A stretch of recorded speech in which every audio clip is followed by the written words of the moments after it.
මල්යාය මැලපුණා මල් දෙවට හැඩි වුණා සමනල්ලු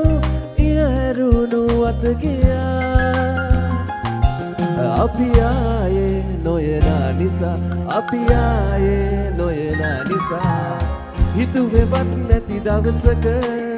හිතන් නැතුවම ලං වුණා අතීතේ දුර ඈතක ආදරේ මග වැරදුනා හිතුවේවත් නැති දවසක හිතන් නැතුවම ලං වුණා අතීතේ දුර ඈතක ආදරේ මග වැරදුනා අපිම අද ආයම